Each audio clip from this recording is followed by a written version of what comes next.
الحمد للہ رب العالمین والعاقبۃ للمتقین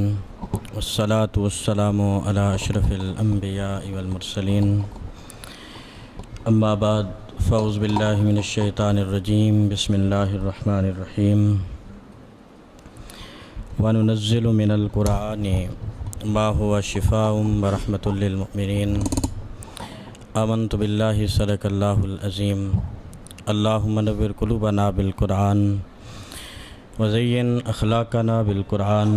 وادخلنا الجنة بالقرآن ونجنا من النار بالقرآن قال اللہ تعالی فی عظمت حبیبہ ان اللہ وملائکتہ یصلون علی النبی یا ایہا الذین آمنوا صلوا علیہ وسلموا تسلیما اللہم صلی علی سیدنا و مولانا محمد وعلی آل سیدنا و اصحاب سیدنا و شفیعنا ومولانا محمد مبارک وسلم الصلاة والسلام علیک یا سیدی یا رسول اللہ وعلی آلک و اصحابک یا سیدی یا حبیب اللہ الصلاة والسلام علیک یا سیدی یا رحمۃ للعالمین وعلی آلک و اصحابک یا سیدی یا شفیع المذنبین اللہم صلی علی محمد النبی الامی وعلی آلہ وصحبہ وبارک وسلم اللہم صلی علی محمد وعلی آل محمد وبارک وسلم اللہم صلی وسلم وبارک علی سیدنا محمد النبی الامی الحبیب الآل القدر العظیم الجاہ وعلی آلہ وصحبہ وبارک وسلم۔ سامعین ذویل احتشام، جس طرح کہ آپ سب کے علم میں ہے یہ بات کہ آج کی یہ ہماری تقریب ختم قرآن کے سلسلے میں اور اسی حوالے سے منعقد کی گئی ہے۔ آج گجرانوالہ سے ہمارے ایک ساتھی حضرت علامہ مولانا حفیظ اللہ مصطفی صاحب انہوں نے تشریف لے آنی تھی اور ان کا ہی بیان تھا، کسی مجبوری کے تحت آج وہ حاضر نہیں ہو سکے۔ بہرحال ہم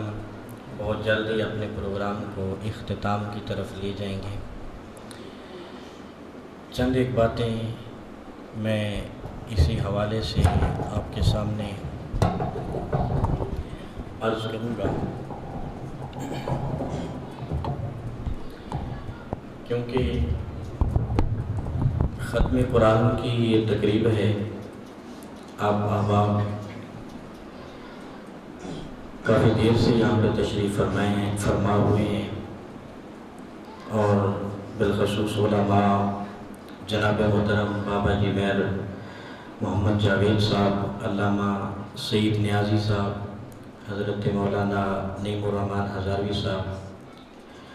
اور آپ جتنے بھی خواتین و حضرات تشریف فرما ہیں، آپ سب جو ہے ہمارے لیے قابل احترام ہیں۔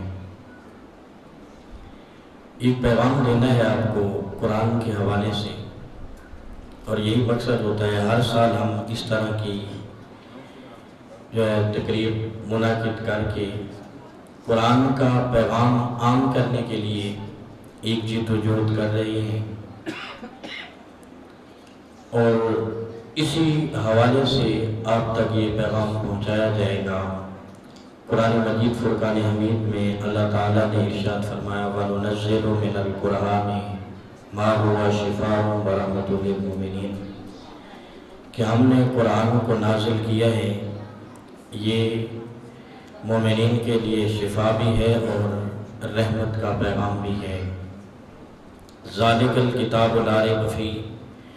یہ وہ قرآن ہے جو ہر قسم کے شک اور شبہ سے پاک ہے۔ قرآن مجید کے حوالے سے قرآن مجید 5 حقوق رکھتا ہے ہمارے اوپر۔ قرآن کے ہمارے اوپر 5 حق ہیں جو ہمارے لیے ضروری ہے کہ ہم قرآن کے وہ حقوق ادا کریں۔ قرآن کا پہلا حق ہمارے اوپر یہ ہے کہ قرآن کے ایک ایک لفظ پہ ایمان اور یقین رکھا جائے کہ یہ اللہ کا سچا کلام ہے۔ پہلا حق قرآن کا ہمارے اوپر یہ ہے کہ یہ اللہ کا سچا کلام ہے، اس کے ایک ایک حرف پہ ایمان رکھا جائے۔ اور یہ بات ہم اپنے بزرگوں کی زندگیوں میں دیکھ سکتے ہیں۔ حضرت جنید بغدادی رحمۃ اللہ تعالی علیہ، آپ نے تصوف اور روحانیت پہ کتاب لکھی، کم و بیش 12 سال کا عرصہ لگ گیا اس کتاب کو مکمل کرتے کرتے۔ جس وقت وہ کتاب مکمل ہو گئی تو پھر برابر 12 سال حضرت جنید بغدادی اس کی نوک پلٹ ٹھیک کرتے رہے کہ اس کتاب میں کوئی ایسی بات تو نہیں جو اللہ کے قرآن سے ٹکرا رہی ہو، میری اس لکھی ہوئی کتاب میں کوئی ایسی بات تو نہیں جو رسول اللہ کی حدیث سے ٹکرائے، یا کہیں کوئی جنید کا ایسا پیغام تو نہیں کہ جس پیغام کو سن کے لوگ جو ہے دین کی راہوں سے پھر جائیں۔ برابر 12 سال لگ گئے اس چیز کو چیک کرتے اور دیکھتے دیکھتے۔ پھر جو ہے جس وقت آپ پر امید ہو گئے کہ میری اس کتاب میں کوئی ایسی بات نہیں جو قرآن و سنت سے ٹکرا رہی ہو، تو پھر آپ نے جو ہے 12 سال اس سوچ و بچار میں گزار دیے کہ اب میں یہ کتاب لوگوں تک پہنچاؤں بھی یا نہیں۔ برابر 12 سال جو ہے اسی کشمکش میں اور سوچ و بچار میں آپ نے گزار دیے۔ برابر 36 سال کا عرصہ لگا، 12 سال کتاب لکھنے میں لگ گئے، 12 سال اس کو سنوارنے میں لگ گئے، 12 سال پھر اس سوچ و بچار میں لگ گئے کہ اب میں لوگوں تک یہ پہنچاؤں یا نہ۔ تو برابر 36 سال بعد آپ نے اپنے مرید کو حکم دیا، صندوقچے میں اس کو بند کیا اور کہا کہ جا کے اس کو دریا میں پھینک دو۔ مرید نے سر پہ اٹھایا تو حضرت جنید بغدادی نے فرمایا کہ کھول کے نہیں دیکھنا کہ اس بکسے کے اندر کیا ہے۔ سچا مرید وہی ہوتا ہے جو اپنے پیر کے راز کی حفاظت کرے۔ تو مرید کو حکم ہوا، مرید نے صندوقچہ اپنے سر کے اوپر اٹھایا اور دریائے دجلہ کی طرف چل پڑے۔ جس وقت دریا کے کنارے پہنچے، اب اس صندوقچے کو جس وقت دریا کے سپرد کیا تو مہمہ حیرت ہوئی، کیا دیکھتے ہیں کہ دریا کی لہروں نے صندوق کے لیے رستہ چھوڑ دیا ہے اور پانی نے صندوق کو اپنے اندر اس طرح لیا ہے جس طرح بچے کو ماں اپنی آغوش میں لے لیتی ہے۔ وہ شخص بڑا حیران ہوا کہ اتنی تو کوئی بابرکت چیز تھی اس صندوقچے میں کہ جس کے لیے دریا نے بھی رستہ چھوڑ دیا ہے، دریا کا پانی بھی جس کا احترام کر رہا ہے، اور اگر اتنی بابرکت چیز تھی تو پھر میرے شیخ نے اس کو پانی میں پھینکوانے کا حکم کیوں دیا۔ واپس آئے، حضرت جنید بغدادی کی بارگاہ میں عرض گزار ہوئے کہ اگر میں اس طرح کا معاملہ نہ دیکھتا تو کبھی بھی آپ سے سوال نہ کرتا، کبھی بھی آپ سے نہ پوچھتا کہ اس صندوق کے اندر کیا تھا، لیکن آنکھوں سے اس پانی کو، اس صندوق کا احترام کرتے ہوئے دیکھ چکا ہوں،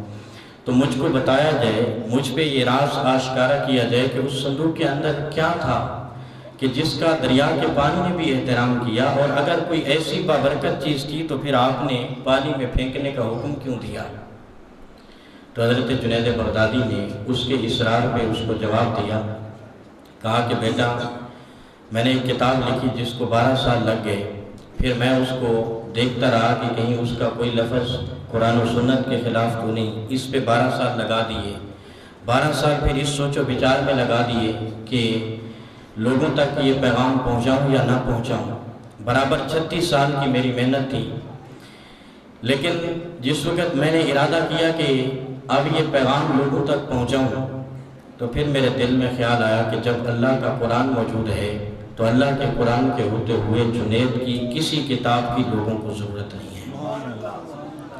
قرآن کے ایک ایک لفظ میں اتنا یقین، کامل یقین رکھنے کی ہمیں تعلیم دی گئی ہے اور ہمیں بتایا گیا ہے، تو اس کا جو قرآن کا پہلا حق ہے ہمارے اوپر وہ یہ ہے کہ ہم اس کے ایک ایک لفظ پہ ایمان رکھیں اور یقین رکھیں کہ یہ اللہ کا سچا کلام ہے۔ اور یہ چیز ہم اپنے سلف صالحین اور بزرگوں کی زندگیوں سے سیکھ سکتے ہیں۔ قرآن کا دوسرا حق ہمارے اوپر یہ ہے جو ہم نے ہر صورت میں ادا کرنا ہے، وہ یہ ہے کہ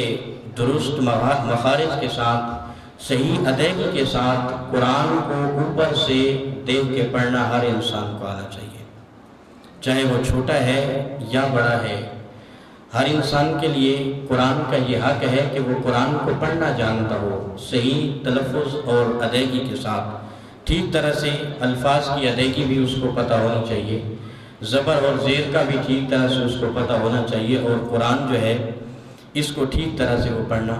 جانتا ہو۔ صحابہ کرام نے، جتنے بھی صحابہ کرام کی ہم سیرت کو پڑھتے ہیں تو صحابہ کرام میں ہر صحابی قرآن کو پڑھنا جانتا تھا، اور جس طرح خوبصورت قرآن صحابہ کرام پڑھتے تھے اس طرح کوئی خوبصورت قرآن نہیں پڑھ سکتا۔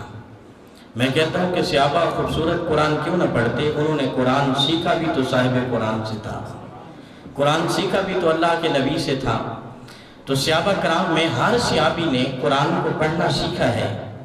اور صحابہ کرام کوشش کرتے تھے کہ اس کو خوبصورت کر کے اچھے انداز میں ادائیگی کے ساتھ قرآن کو پڑھا کرتے تھے۔ ایک صحابی ہیں حضرت ابی بن کعب رضی اللہ تعالیٰ عنہ، ایک دن یہ قرآن پڑھ رہے تھے تو آپ نے قرآن اتنے سوز و گداز میں اور خوبصورت انداز میں پڑھا کہ اللہ کے نبی گزرے تو حضور قرآن سننے کے لیے جو ہے دیوار کے پیچھے کھڑے ہو گئے۔ کافی دیر حضور حضرت ابی بن کعب کا قرآن سنتے رہے، ابی بن کعب پڑھتے رہے، حضور کھڑے ہو کے سنتے رہے۔ پھر حضور تشریف لے گئے، بعد میں حضور نے بلایا، آقا کریم علیہ السلام نے فرمایا کہ ابی آپ بڑا خوبصورت قرآن پڑھ رہے تھے، اور جس وقت آپ قرآن پڑھ رہے تھے تو آپ کا قرآن پڑھنا میں خود سنتا رہا ہوں۔ وہ کتنے خوش نصیب ہوں گے جو تلاوت کرتے ہوں گے اور حضور ان کی تلاوت کو سنا کرتے ہوں گے۔ تو ابی بن کعب نے خوش ہو کے کہا، یا رسول اللہ صلی اللہ علیہ وسلم، اگر مجھے علم ہوتا کہ آپ میرا قرآن سن رہے ہیں تو پھر میں قرآن کو اور بنا سنوار کے خوبصورت کر کے ادائیگی کے ساتھ پڑھتا۔ ویسے تو یہ عمل ریاکاری میں آتا ہے کہ آپ قرآن پڑھ رہے ہیں، نماز پڑھ رہے ہیں یا کوئی نیکی کر رہے ہیں آپ، اور کسی شخص کی نظر پڑ گئی آپ پہ یا کوئی آپ کو دیکھ رہا ہے تو آپ اس میں بہتری لے آئیں کہ مجھے یہ دیکھ رہا ہے، چلو میں اس کو اور زیادہ خوبصورت انداز کے ساتھ پیش کروں۔ تو قرآن نے، حدیث نے اس عمل کو ریاکاری کہا ہے، اور ریاکاری کو شرک اصغر کہا گیا ہے۔ لیکن اگر اللہ کے نبی کو دکھانے کے لیے عمل کو خوبصورت کیا جائے تو یہ ریاکاری نہیں ہوگی، یہ عین عبادت کہلائے گی۔ تو حضور علیہ السلام نے ان کو دعوت دی، یہ قرآن کا حق ہے۔ آج ہم نے قرآن کا حشر نشر کیا، اس وقت ہماری کیفیت یہ ہے کہ جس وقت قرآن کا معاملہ ہوتا ہے، صبح مسجد کے اندر بہت ساری جگہوں پہ آپ کو بھی اعلانات کی آواز آتی ہوگی، ہم بھی سنتے ہیں، بہت ساری مساجد میں منت بھرے اور لجاجت بھرے لہجے میں یہ اعلان ہو رہا ہوتا ہے کہ قرآن پاک اور سپارہ پڑھنے کا وقت ہو گیا ہے، اپنے بچوں کو مسجد میں سپارہ پڑھنے کے لیے بھیجیں۔ اس طرح کے اعلانات سنتے رہتے ہیں آپ۔ کئی مساجد میں صبح کے وقت یہ صدائیں آتی ہیں کہ قرآن پاک، اور انتہائی منت بھرے اور لجاجت بھرے لہجے میں، یعنی ان کو منت کی جا رہی ہے۔ اب قرآن کا کیا یہی حال کرنا تھا ہم نے کہ اس کو پڑھنے کے لیے جو ہے ہمیں اس کو سکھانے کے لیے منت کرنی پڑے لوگوں کی؟ اور پھر اس چیز پہ آپ غور کر لیں کہ ایک پرائیویٹ سکول والا بھی کبھی آ کے رات کو یہ اعلان نہیں کرتا کہ صبح کے وقت ان ٹائم اپنے بچوں کو سکول بھیجنا ہے۔ کوئی آ کے آپ کے دروازے پہ آپ کو نہیں کہے گا، کوئی آ کے مسجد میں سپیکر پہ یہ اعلان نہیں کرے گا۔ صرف قرآن کے لیے ہی یہ اعلان۔ قرآن اتنا ہلکا رہ گیا ہے ہماری زندگیوں میں، اور قرآن کو اتنا ہلکا لے لیا ہم نے۔ اور جس وقت پھر بچہ آ جاتا ہے، والدین بھی بچے کو جگا دیتے ہیں، چلو بھائی سپارے کا ٹائم ہو گیا، اس کو تھپڑ لگایا اور کہا کہ چل جا مسجد میں سپارہ پڑھ کے آ۔ پھر کئی بچے روتے ہوئے مسجد کی طرف آتے ہیں، ان کے کپڑوں کا بھی خیال نہیں کیا ہوتا۔ کئی بچے ایسے ہوتے ہیں جنہوں نے رات کو کپڑوں میں ہی پیشاب کیا ہوتا ہے، اور وہ بھی مسجد کی طرف آ رہے ہوتے ہیں، اور اس قرآن کے سپارے کو انہوں نے اپنے سینے پہ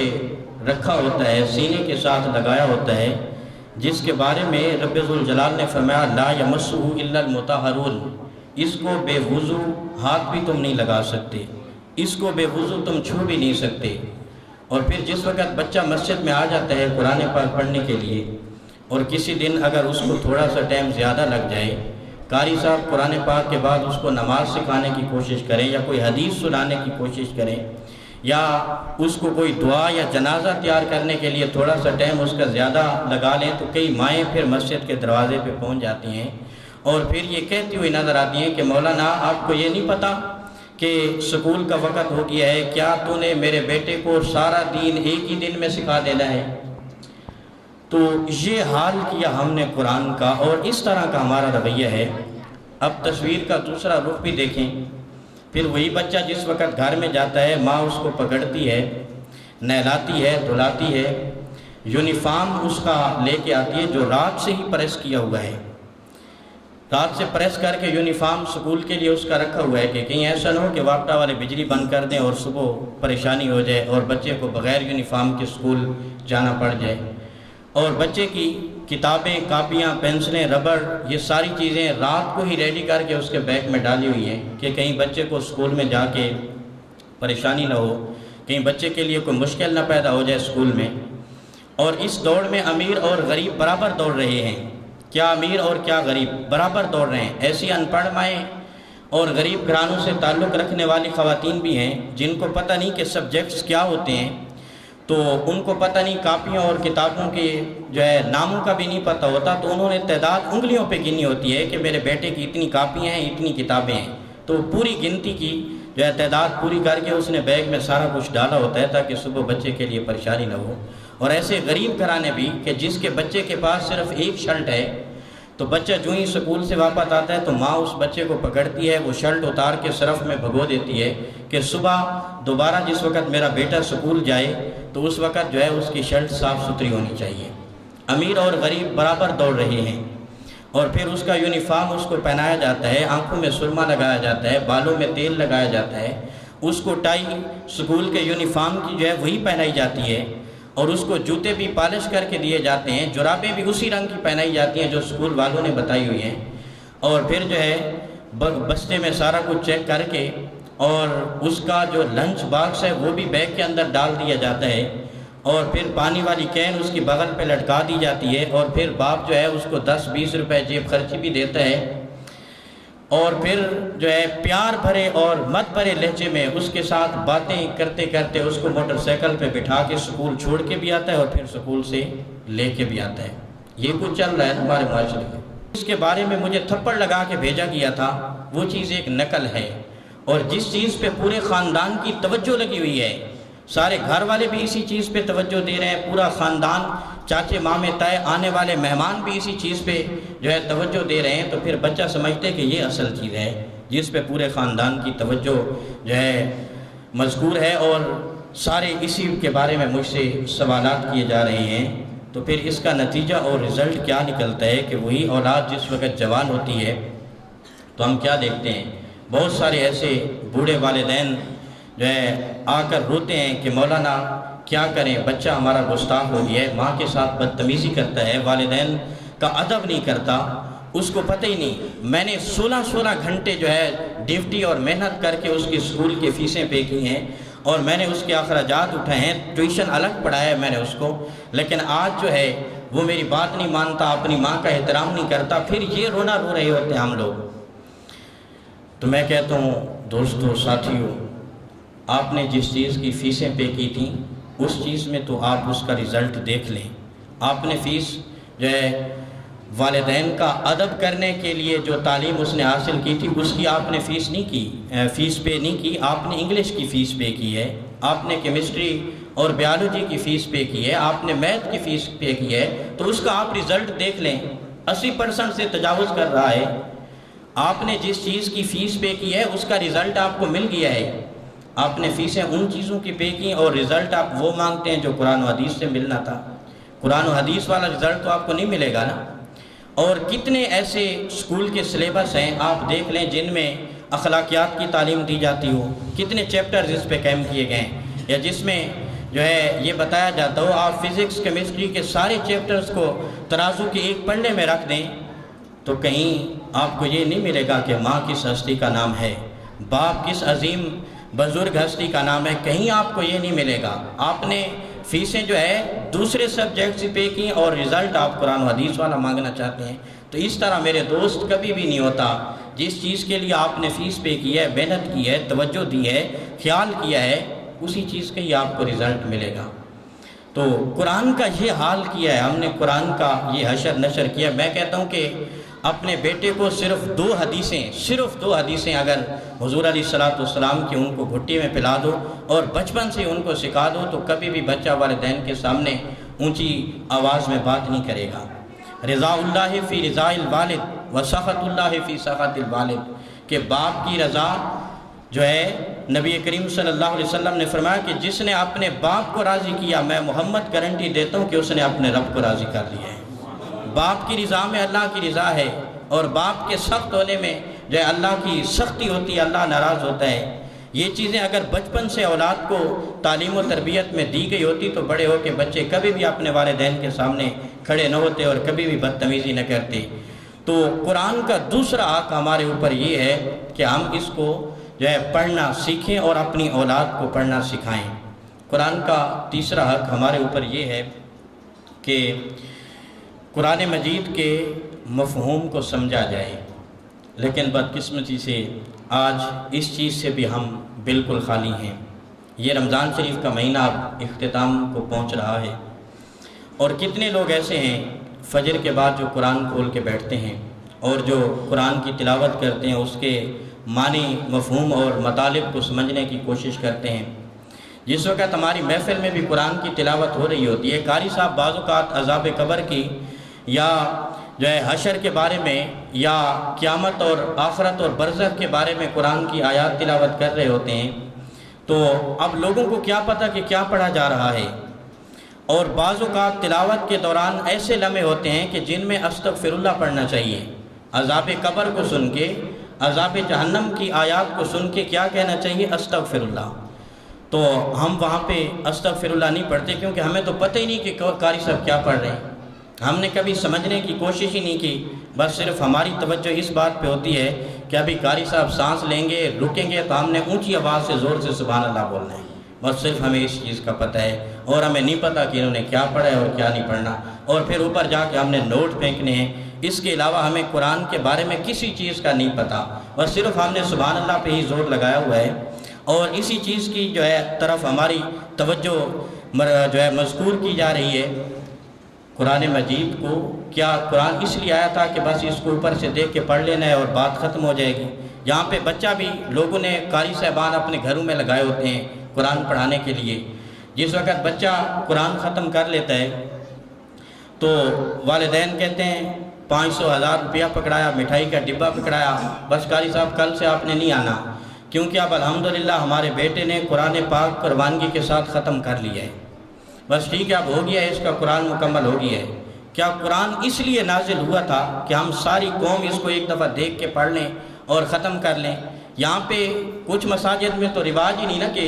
قرآن کھولا جائے اور بیٹھ کے پڑھا جائے۔ میں نے بھی سٹارٹ کے دنوں میں توجہ کرائی تھی، لیکن میں نے کسی کو نہیں دیکھا اپنی مسجد میں بھی کہ صبح فجر کے بعد جو ہے لوگ قرآن کھول کے بیٹھیں یا اس پہ کوئی غور و خوض کریں۔ لیکن کچھ جگہ پہ مجھے درس قرآن کے لیے جانے کا اتفاق ہوا، تو وہاں پہ میں نے کچھ مساجد میں میں نے لوگوں کو دیکھا جو قرآن جو ہے کھول کے بیٹھ گئے فجر کے بعد بھی۔ تو خوشی ہوئی کہ چلو کچھ لوگ تو ایسے ہیں کہ جن کو قرآن سے تھوڑی بہت دلچسپی ہے اور یہ قرآن پڑھ رہے ہیں، لیکن ایک افسوس یہ بھی ہوا کہ سب کے ہاتھ میں جو ہے ترجمے کے بغیر قرآن پاک تھا، ترجمے والا قرآن کسی کو بھی اٹھائے ہوئے نہیں دیکھا۔ تو قرآن مجید کا جو مقصد ہے اس کو ہمیں سمجھنے کی ضرورت ہے۔ تھوڑا بہت اس کا آپ ترجمہ پڑھنا جانیں، ترجمہ پڑھنا سیکھیں، کسی عالم سے رجوع کریں، کسی کے پاس جا کے بیٹھیں اور اس سے سمجھیں تھوڑا بہت۔ جب تک اس کو سمجھیں گے نہیں تو پتہ کیا چلے گا کہ قرآن ہمیں کیا پیغام دے رہا ہے اور قرآن ہمیں کیا کہہ رہا ہے۔ تو جو لوگ قرآن کو لے کے بیٹھے ہوئے ہیں ان کی نظر بھی گھڑی پہ ہوتی ہے اور انتظار میں ہوتے ہیں کہ اقامت سے پہلے پہلے ہم نے سپارے کو ختم کرنا ہے جلدی جلدی سے، اور پھر جو ہے بعد میں وہ اس چیز کا اعلان کرتے ہیں۔ کوئی بتاتا ہے کہ جی میں نے اس رمضان میں 3 قرآن پڑھے ہیں، کوئی کہتا ہے جی میں نے 5 قرآن پڑھے ہیں، کوئی کہتا ہے جی میں نے 7 قرآن کے ختم کر لیے ہیں۔ کیا قرآن صرف اس لیے نازل ہوا تھا کہ ہم نے اوپر سے دیکھ کے اس کا ختم کر لینا ہے؟ قرآن کا جو مفہوم ہے اس کو ہم سمجھیں اور اس پہ جو ہے ہم اپنی توجہ کو لے کے جائیں۔ اللہ اکبر۔ حضور علیہ السلام نے فرمایا کہ قرآن اپنے پڑھنے والے کو دیتا کیا ہے جو اس کو پڑھ کے سمجھتا ہے۔ حضرت عمر رضی اللہ تعالیٰ عنہ، آپ کے دربار میں ایک بھکاری آتا تھا، سائل، مانگنے والا۔ روزانہ آ کے حضرت عمر کا دروازہ کھٹکھٹاتا اور سوال کرتا، صدا لگاتا۔ کسی دن کھانا مانگ لیتا، کسی دن پانی مانگ لیتا، کسی دن کپڑے مانگ لیتا، کسی دن جوتے، کسی دن کوئی چیز، کسی دن کوئی چیز۔ تو حضرت عمر اس کو روزانہ کچھ نہ کچھ عطا کرتے، جو بھی مانگتا آپ کے پاس جو بھی ہوتا آپ اس کو عطا کرتے۔ اور یہ اللہ کے بندوں کا طریقہ ہے کہ جس وقت ان کے پاس کوئی آئے اور اللہ کے نام کا سوال کرے تو اس کو عطا کرتے ہیں۔ تو حضرت عمر کچھ نہ کچھ روزانہ اس کو عطا کرتے اور ساتھ اس کو ایک بات بھی کہتے۔ حضرت عمر اس سے کہا کرتے تھے کہ اللہ کا قرآن بھی پڑھا کرو، اللہ کے قرآن کو سمجھنے کی بھی کوشش کیا کرو۔ تو ایک عرصہ گزر گیا، وہ شخص حضرت عمر کے دروازے پہ نہ آیا۔ تو حضرت عمر ایک دن بازار سے گزر رہے تھے، آپ نے دیکھا کہ وہی شخص اس کو نظر آ رہا ہے، تو آپ آگے بڑھے، اس کا ہاتھ پکڑ لیا اور کہا، میاں بڑے دن ہو گئے آپ میرے پاس مانگنے نہیں آئے، آپ تو روزانہ آتے تھے۔ تو اس شخص نے کہا کہ عمر، جس وقت میں آپ کے پاس مانگنے آتا تھا اور آپ مجھے کہا کرتے تھے کہ قرآن پڑھا کرو، تو اے عمر، میں نے قرآن کو پڑھنا اور سمجھنا شروع کر دیا ہے، تو قرآن نے مجھے تیرے دروازے سے ہٹا کے رب العالمین کے دروازے پہ کھڑا کر دیا ہے۔ تو جو قرآن کو پڑھ کے سمجھتا ہے، یہاں پہ میں ایک بات عرض کر دوں، آج لوگ M P A, M L A, وزراء، مشیر اور اس ٹائپ کے جو لوگ ہوتے ہیں، کرپٹ ترین لوگ ان کے پیچھے دوڑ رہے ہوتے ہیں کہ چلو اس کے ساتھ ہم اپنا تعلق قائم کر لیں، ہمارا تعلق بنے گا اس کے ساتھ تو ہماری معیشت مضبوط ہوگی، جو ہمارے سورسز ہوں گے، ہمارا کوئی نہ کوئی کام پھنسا ہوا یہ نکلوا دے گا۔ اور ایسے لوگوں کے ہم پیچھے دوڑ رہے ہیں جو کرپٹ ہیں اور نااہل قسم کے لوگ ہیں، جن کے پاس سوائے مال و دولت کے اور جھوٹ، دھوکے اور فریب کے علاوہ جن کے پاس کچھ بھی نہیں ہے۔ میں کہتا ہوں کہ اللہ کے قرآن کے ساتھ اگر ہم اپنا تعلق قائم کر لیں اور قرآن کو پڑھ کے اس کو سمجھنا شروع کر دیں، تو یہ دنیا کے کرپٹ ترین حکمران تو کیا، حضرت عمر جیسے عظیم بادشاہ کے دربار سے بھی یہ قرآن بے نیاز کر دیتا ہے انسان کو۔ اس کو پڑھ کے سمجھنے کی ضرورت ہے، اور اس چیز کو اگر ہم اپنی زندگی پہ لاگو کریں گے تو یہ قرآن کا ہم حق ادا کریں گے۔ جلدی سے میں اپنی گفتگو کے اختتام کی طرف لے جاؤں۔ قرآن کا چوتھا حق ہمارے اوپر یہ ہے کہ ہم قرآن پہ عمل کریں۔ صحابہ کرام جس وقت قرآن کی کوئی آیت نازل ہوتی تھی تو فوراً جو ہے اس کے اوپر عمل کرنے کی کوشش کرتے تھے، اور ہم نے قرآن کو صرف برکت کے لیے اپنے گھر میں سجا کے رکھ لیا ہے۔ عمل والی باتیں ہماری زندگی میں بہت کم ہیں الا ماشاء اللہ۔ اور جس جگہ سے یہ قرآن کے عمل کا پیغام جانا تھا، قرآن کے عمل کا پیغام علماء نے دینا تھا، قرآن کے عمل کا پیغام پیران عظام نے دینا تھا، اور قرآن کے عمل کا پیغام نعت خوانان عظام نے دینا تھا۔ مگر افسوس کی بات یہ ہے کہ آج یہ تینوں طبقے جو ہے اس بات سے عاری ہیں اور خالی ہیں کہ یہ کوئی قرآن پہ جو عمل کی بات ہے وہ بھی قوم کو اور عوام الناس کو بتا سکیں۔ الا ماشاءاللہ کچھ لوگ ہیں اس دھرتی پہ، اس دنیا میں، جن کے دم قدم سے اس دنیا میں سویرا ہے اور روشنی ہے، ورنہ اکثر وہ پیر صاحب کے پاس بھی جائیں تو وہ کہتا ہے کہ جس نے میرے ہاتھ پہ بیعت کر لی ہے اور جمعرات کے جمعرات میرے دربار پہ وہ نذرانہ پیش کرتا ہے تو پھر میں جانوں اور خدا جانے، اس کو عمل کی ضرورت نہیں۔ آج یہ حال ہے ہمارا۔ وہ ایک دوست بات سنا رہے تھے کہ ایک مجلس میں ہم موجود تھے، وہاں پہ ایک آدمی نے کہا کہ جو شخص، یہ میرے پیر کا فرمان ہے، وہ بتا رہا تھا کہ میرے پیر صاحب نے کہا ہے کہ جو شخص میرے ٹبے پہ آ جاتا ہے تو پھر اس کو عمل کرنے کی ضرورت نہیں، میں قیامت کے دن اس کی بخشش کروا دوں گا۔ اس طرح کا عوام الناس کو اس وقت یہ تاثر دیا جا رہا ہے اور یہ حشر کیا جا رہا ہے کہ عمل سے لوگوں کو عاری کیا جا رہا ہے اور عمل سے لوگوں کو دور کیا جا رہا ہے۔ تو انہوں نے کہا کہ پھر جناب والا آپ تھوڑا اپنے پیر کے ٹبے کا سائز بڑھا دیں، ہم ساری قوم کو پکڑ کے تمہارے پیر کے ٹبے پہ لے آتے ہیں، پھر کیا نماز اور کیا روزہ اور کیا دوسری تیسری چیزیں محنت کرنے کی کیا ضرورت ہے، پھر تو تمہارے پیر کے ٹبے پہ ساری قوم آ جائے اور ساری قوم کا بیڑا پار ہی ہو جائے۔ اس وقت یہ حال کیا ہم نے جو ہے لوگوں کو اس طرح عمل سے عاری کیا، اور نعت خوان انہوں نے جو ہے گانے کی طرزوں پہ اور پتہ نہیں کیا کچھ اشعار پڑھ پڑھ کے لوگوں کو جو ہے امید دلا رہے ہیں کہ عمل کی ضرورت نہیں، جو ہے تم آزاد اور اپنی مرضی کی زندگی گزار لو، کل قیامت کے دن اللہ تعالیٰ بڑا غفور رحیم ہے، معاف کر دے گا، بس اپنی مرضی کی زندگی گزار کے چلے جاؤ۔ وہ میں ایک ویڈیو کلپ دیکھ رہا تھا، فیصل آباد میں ایک محفل نعت ہو رہی تھی، تو وہاں پہ ایک نعت خوان نے نعت کا کوئی شعر پڑھا کہ جو کفر تک پہنچ رہا تھا، وہ شعر پڑھنا کفر تک انسان کو پہنچا رہا تھا۔ تو وہاں پہ ایک بہت بڑے عالم موجود تھے، شیخ الحدیث، تو انہوں نے وہیں پہ اسٹیج پہ ہی ان کو روک دیا اور کہا کہ تم جو نعت کا شعر پڑھ رہے ہو یہ کفر تک انسان کو لے جاتا ہے، تمہیں اس طرح کے اشعار نہیں پڑھنے چاہیے۔ یہاں پہ کتنے لوگ بیٹھے ہیں اور یہ لوگ، ان کو تو ٹھیک طرح سے سمجھ نہیں آتی، یہ تو واہ واہ ماشاءاللہ سبحان اللہ انہوں نے کہنا ہے اور انہوں نے سمجھنا ہے بس ٹھیک ہے، عمل کی ضرورت نہیں، اور اس طرح کے اشعار نہ پڑھو۔ وہ ان کا انداز بڑا خوبصورت تھا۔ انہوں نے بات شروع اس طرح کی، انہوں نے کہا کہ اگر میں بولتا ہوں تو سامنے بیٹھے ہوئے لوگ ناراض ہوتے ہیں، اور اگر نہیں بولتا تو پھر گنبد خضرا کا مکی ناراض ہوتا ہے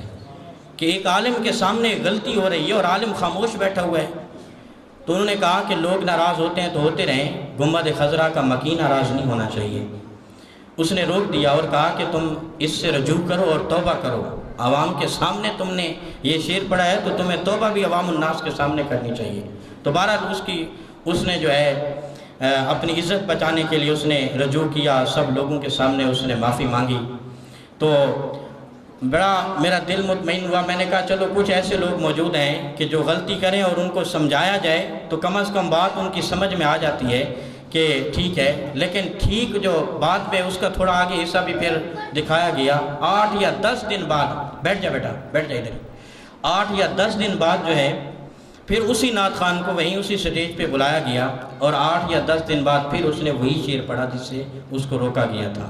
تو وہ اپنے عمل سے کیا بتا رہا تھا لوگوں کو کہ کیا مولانا، کیا شیخ الحدیث، کیا مفتی شہر، ان سب کی کیا اہمیت ہے، ان سب کو میں کیا سمجھتا ہوں، میں تو وہی نعت پڑھوں گا جس پہ مجھے داد ملے گی اور لوگ نوٹ نچھاور کریں گے میرے اوپر، میں نے تو وہی کام کرنا ہے۔ عمل سے ہمیں کیا لگے، کسی کا ایمان جاتا ہے تو جائے، کوئی جہنم کے رستے پہ چلتا ہے تو چلے، ہمیں اس سے کوئی غرض نہیں۔ ہمیں صرف ایک ہی بات سے غرض ہے کہ ہم جو ہے لوگوں سے داد وصول کریں اور نوٹ وصول کریں، چاہے کفر کے اشعار بھی ہم جو ہے لوگوں کے سامنے پیش کرتے رہیں۔ اس وقت ہمارے یہ رویے ہیں، پیچھے رہ گیا آج کا خطیب۔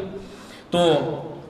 ایسے لوگوں کو بھی میں نے سنا ہے جو یہ دعوے سے کہتے ہیں کہ عشق والے اور ہوتے ہیں اور عمل والے اور ہوتے ہیں، یعنی وہ بتانا چاہ رہے ہیں کہ عشق والے کچھ اور ہوتے ہیں اور عمل والے کچھ اور ہوتے ہیں، اور جو عمل والے ہوتے ہیں وہ تو بڑے مل جاتے ہیں، عشق والا آپ کو کوئی ملتا ہے۔ تو ان کا مطلب یہ ہے کہ جو عمل کرنے والا ہوتا ہے اس کے عشق میں کمی ہوتی ہے۔ میں کہتا ہوں کہ انبیاء کے بعد اس پوری دھرتی پہ صحابہ کرام سے بڑھ کر کوئی عشق والا تھا؟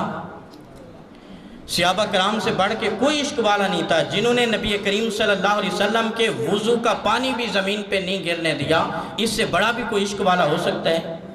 عروہ بن مسعود ثقفی کہتا ہے کہ میں جس وقت رسول اللہ کے دربار میں حدیبیہ کے مقام پہ پہنچا، میں نے دیکھا حضور وضو فرماتے ہیں تو صحابہ حضور کے وضو کا پانی زمین پہ نہیں گرنے دیتے۔ جس کو پانی میسر آ جاتا ہے وہ اپنے ہاتھوں پہ لیتا ہے، اپنے چہرے پہ ملتا ہے، اور جس کو میسر نہیں آتا وہ اس صحابی کے ساتھ اپنے ہاتھ مس کرتا ہے جس کو حضور کے وضو کا پانی میسر آیا ہو۔ تو ایسے عشق والے آپ نے کہیں دیکھے ہیں؟ ہمارا عشق اور ہماری محبت تو اس درجے کی نہیں ہے جس درجے کی محبت رسول اللہ کے صحابہ نے آقا کریم علیہ الصلوۃ والسلام سے کی ہے۔ تو مجھے آپ بتائیں کہ جنہوں نے نبی کے وضو کا پانی زمین پہ نہیں گرنے دیا، انہوں نے نبی کا فرمان زمین پہ گرنے دیا ہوگا؟ انہوں نے نبی کے فرمان کی حفاظت نہیں کی ہوگی؟ انہوں نے حضور کی بات پہ عمل نہیں کیا ہوگا؟ جنہوں نے حضور کے وضو کا پانی زمین پہ نہیں گرنے دیا اور حضور علیہ الصلوۃ والسلام کی ایک ایک بات پہ انہوں نے عمل کیا۔ ایک حدیث پاک میرے ذہن میں آ رہی ہے، حضور خطبہ ارشاد فرما رہے تھے، چند لوگ سامنے کھڑے دیکھے حضور نے، تو حضور علیہ الصلوۃ والسلام نے فرمایا کہ اپنی اپنی جگہوں پہ بیٹھ جاؤ۔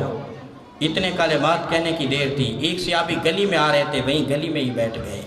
ایک صحابی مسجد میں داخل ہو رہے تھے، ایک پیر مسجد کے اندر تھا، دوسرا پیر مسجد کے باہر تھا، وہ وہیں پہ ہی بیٹھ گئے۔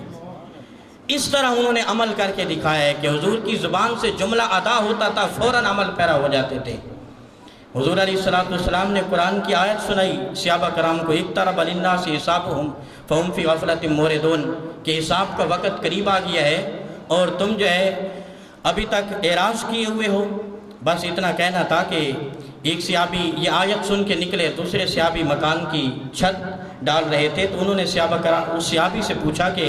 بتاؤ کوئی نئی آیت تو نازل نہیں ہوئی؟ ہم بھی ایک دوسرے سے ملتے ہیں تو ہم کہتے ہیں حال سنا، کوئی نئی تازی سنا، تو صحابہ کرام بھی جب ایک دوسرے سے ملتے تھے تو وہ یہ نہیں کہتے تھے کہ حال سنا یا نئی تازی سنا یا خاندان قبیلے کے بارے میں بتا، وہ ایک دوسرے سے پوچھا کرتے تھے کہ بتاؤ کوئی رسول اللہ صلی اللہ علیہ وسلم نے قرآن کی نئی آیت تو نہیں سنائی، کوئی قرآن کا نیا پیغام تو نہیں آیا ہمارے لیے؟ تو اس صحابی نے کہا ہاں قرآن کا پیغام آ گیا ہے کہ حساب کا وقت قریب آ گیا ہے۔ حضور نے فرمایا کہ حساب کا وقت قریب آ گیا ہے، فوراً انہوں نے وہیں پہ اپنا کام چھوڑ دیا اور رسول اللہ صلی اللہ علیہ وسلم کی بارگاہ میں پہنچ گئے اور عرض گزار ہوئے یا رسول اللہ میں اپنے کام میں لگا ہوا ہوں اور حساب کا وقت قریب آ گیا ہے۔ تو یہ تھے عمل والے، اور آج عشق والے اور عمل والے یہ الگ الگ بیان کیا جاتا ہے لوگوں کے سامنے، اور ان کو عمل سے بیزار کیا جا رہا ہے لوگوں کو۔ ہمیں تو بہت سارا عرصہ گزر گیا ہے قرآن و سنت کا درس دیتے ہوئے اور قرآن و سنت کا پیغام پہنچاتے ہوئے، ہم نے کہیں یہ نہیں پڑھا قرآن و حدیث میں کہ عشق والے اور ہوتے ہیں اور عمل والے اور ہوتے ہیں، بلکہ ہم نے تو جہاں سے بھی قرآن کو کھولا، جہاں سے بھی رسول اللہ کے فرمان کو دیکھا تو ہمیں تو یہی نظر آیا اِلَّا الَّذِينَ آمَنُوا وَعَمِلُوا الصَّالِحَاتِ، ایمان والے اور اچھے اعمال والے۔ تو عشق والے اور عمل والے اور نہیں ہوتے، یہ ایک ہی ہوتے ہیں، اور جن کو عشق ہوتا ہے قرآن سے رسول اللہ سے وہ عمل والے بھی ہوتے ہیں، وہ حضور علیہ السلام کی تعلیمات پہ بھی عمل کرتے ہیں۔ اس کا پانچواں اور آخری حق یہ ہے قرآن کا ہمارے اوپر کہ ہم اس قرآن کا پیغام دوسرے لوگوں تک پہنچائیں۔ حضور علیہ السلام نے بھی یہی ارشاد فرمایا کہ آپ میں سے ہر شخص جو ہے سربراہ ہے اپنے گھرانے قبیلے خاندان کا، تو اس کی ذمہ داری ہے کہ ان کو نیکی کا پیغام پہنچائے، اور بلغ عنی ولو آیا کا فرمان بھی حضور علیہ السلام نے ارشاد کیا ہے۔ تو قرآن کا پیغام، اور یہ دین اسلام کا خاصہ ہے کہ اسلام کا ماننے والا ہر شخص اسلام کا داعی اور مبلغ ہے، یہ اسلام کا خاصہ ہے۔ اور اس سے میری مراد ہرگز یہ بھی نہ لی جائے کہ ہر بندہ مفتی بن کے بیٹھ جائے اور لوگوں کو فتوی ہی جاری کرنا شروع کر دے اور لوگوں کو کافر اور مشرک کہنے شروع کر دے اور فتوے کی مسند پہ وہ بیٹھ جائے کہ جی میں تو قرآن و حدیث کا داعی اور مبلغ ہوں۔ اس سے مراد یہ ہے، جس کو مفسرین کرام نے جس کی وضاحت لکھی ہے، اس سے مراد یہ ہے کہ اپنے کردار سے قرآن کے پیغام کی وہ تبلیغ کرے۔ صحابہ کرام مدینے سے چلے، کوئی صحابی یمن کی طرف گیا، کوئی شام کی طرف گیا، کوئی ایران و عراق کی طرف گیا، اور تجارت کی غرض سے یہ لوگ جو ہے گئے۔ کسی نے یہودی کے ساتھ لین دین کیا، کسی نے عیسائی کے ساتھ لین دین کیا، اور ان کے کردار سے عمل کی ایسی جو ہے جھلک آشکارا ہو رہی تھی کہ جس وقت یہ لین دین اور معاملات طے کر کے واپس پلٹے تو یہودی اور عیسائی مہمہ حیرت بن کے رہ گئے کہ یہ کون سے لوگ ہیں جو نہ جھوٹ بولتے ہیں، نہ وعدہ خلافی کرتے ہیں، نہ دغا دیتے ہیں۔ لوگ تو اپنے مال کی تعریف کرتے ہوئے نہیں تھکتے، اور یہ معقول تعریف کرتے ہیں، اگر کوئی خوبی ہو اپنے مال کی تو وہ بھی بیان کر کے چلے جاتے ہیں، اور اگر کوئی خامی ہو مال کی تو خامی بھی بیان کر کے چلے جاتے ہیں۔ تو بڑے لوگ متاثر ہوتے تھے۔ تو دوسری بار وہ صحابی جب ان کے پاس پہنچے، اپنا سامان تجارت ان کو دکھایا، تو اس نے کہا کہ سامان تجارت بعد میں دکھانا، پہلے یہ بتا کہ کس دین کا ماننے والا ہے۔ تو اس نے کہا کہ تمہیں نہیں پتہ ہم خدا والے ہیں، محمد مصطفیٰ والے ہیں، ہم ہی تو مدینے والے کے ماننے والے ہیں۔ تو وہ کہتا ہے کہ پھر لین دین اور تجارت اور کاروبار بعد میں کریں گے، پہلے ذرا اس محمد مصطفیٰ کی دہلیز پہ بھی کھڑا کر دو۔ تو وہ ہمارے اسلاف کے طرز طریق کو اور کردار کو دیکھ کے لوگ مسلمان ہو جاتے تھے۔ کچھ عرصہ قبل ایک رپورٹ چھپی ہوئی تھی لندن میں، ایک اسلامک سینٹر کے ایک خطیب کی، وہ بیان کر رہے تھے کہ میں روزانہ ایک بس سے جاتا تھا ایک اسلامک سینٹر میں، وہ جمعے کا خطبہ دیتے تھے اور وہاں پہ جا کے وعظ و تبلیغ اور امامت کے فرائض سر انجام دیتے تھے۔ تو یہ کل کی بات ہے، کوئی زیادہ پرانی بات نہیں۔ وہ کہتے ہیں کہ ایک ہی بس سے میں روزانہ جاتا تھا، تو ایک دن کنڈکٹر نے ان کو جب انہوں نے کرایہ دیا نا تو واپسی کی کچھ بقایا تھا ان کا، تو کنڈکٹر نے اس کو پیسے زیادہ پکڑا دیے۔ تو اس نے گنے، دیکھا کہ یہ پیسے تو زیادہ ہیں، تو اس نے کہا ہو سکتا ہے مجھے غلطی لگی ہو۔ تو اس نے دوبارہ جو ہے گنے تو واقعی وہ پیسے زیادہ تھے، تو جو اس کے بنتے تھے وہ اس نے رکھ لیے، اور جو فالتو تھے اس نے کنڈکٹر کو بلایا اور کہا کہ یہ تمہارے آج میرے پاس فالتو آ گئے، یہ اپنے پیسے واپس رکھ لو۔ تو اس کنڈکٹر نے کہا کہ میں نے جان بوجھ کے ہی آپ کو پیسے زیادہ دیے تھے۔ اس نے کہا کہ کیوں؟ جان بوجھ کے زیادہ کیوں دیے تھے؟ اس نے کہا کہ مجھے پتہ ہے کہ آپ مسلمانوں کے جو ہے سربراہ ہو اور آپ مسلمانوں کے اسلام کی تبلیغ کرتے ہو، مجھے پتہ ہے آپ یہیں اسلامک سینٹر پہ روزانہ اترتے ہو، تو میرے دل میں یہ آ رہا تھا کہ میں کسی دن آپ کے پاس آؤں گا، بیٹھوں گا، اسلام کی جو ہے دعوت ہے، اسلام کا جو پیغام ہے اس کو سنوں گا، تمہارے قرآن کا جو پیغام ہے اس کو میں سنوں گا۔ تو میری یہ کافی دنوں سے دل میں خواہش تھی، لیکن مصروفیت اور وقت کے پیش نظر میں تمہارے پاس نہیں آ سکا۔ تو آج میرے دل میں خیال آیا کہ اسلام کی تعلیمات کیا دیکھنی ہے، اسلام والے کو ہی چیک کرتے ہیں، جو اسلام کی تبلیغ اور اسلام کا ڈنکا بجاتا ہوا پھر رہا ہے، آج اس کو ہی چیک کر کے دیکھ لیتے ہیں۔ اگر یہ صحیح نکلا تو پھر اس کا اسلام بھی صحیح ہوگا، اور اگر یہ ایماندار نہ نکلا تو پھر اس کا اسلام بھی ٹھیک نہیں ہوگا۔ تو کہتے ہیں کہ یہ صرف میں نے چیک کرنے کے لیے یہ کام کیا ہے، تجھے مبارک ہو، تمہارا اسلام بھی ٹھیک ہے اور اسلام والا بھی ٹھیک ہے۔ یہ جو ہمارے رہنما ہے ان کا طرز طریقہ ہے، اس نے کہا کہ جس اسلام کا ماننے والا ایماندار ہے یقیناً اس کا اسلام بھی جو ہے سچا ہوگا، اور اسلام کا جو ہادی اور رہبر ہے وہ بھی سچا ہوگا۔ تو آج تم جو ہے اپنے ہاتھ پہ مجھے بیعت کروا کے مجھے داخل اسلام کر دو، تو یہ ایک مسلمان کا شعار ہونا چاہیے کہ اس کے کردار سے عمل جھلک رہا ہو اور لوگ دیکھ کے اس سے متاثر ہو جائیں۔ تو قرآن کا یہ ہمارے لیے یہ حق ہے ہمارے اوپر کہ ہم اس پہ عمل پیرا ہو جائیں اور اس کا پیغام عام کریں۔ تو اسی پیغام کو عام کرنے کے لیے آج کی یہ نشست رکھی گئی۔ کافی دیر سے وقت بھی کچھ زیادہ ہو گیا، لیکن کچھ ضروری باتیں تھیں جو آپ تک پہنچانا جو ہے میں ضروری سمجھتا تھا۔ آپ نے اور چھت پہ موجود کثیر تعداد میں خواتین نے اپنا قیمتی وقت دیا۔ میں سب کے لیے دعا گو ہوں کہ اللہ تعالیٰ ہم سب کی حاضری کا ایک ایک لمحہ اپنی بارگاہ عالیہ میں قبول فرمائے، اور اللہ تعالیٰ ہمیں اپنے کلام قرآن مجید سے سچی محبت عطا فرمائے۔ سلام کے 2 شعر ہوں گے، اس کے بعد انشاءاللہ پھر دعا ہوگی، اور آپ سب احباب کے لیے لنگر کا اہتمام کیا گیا۔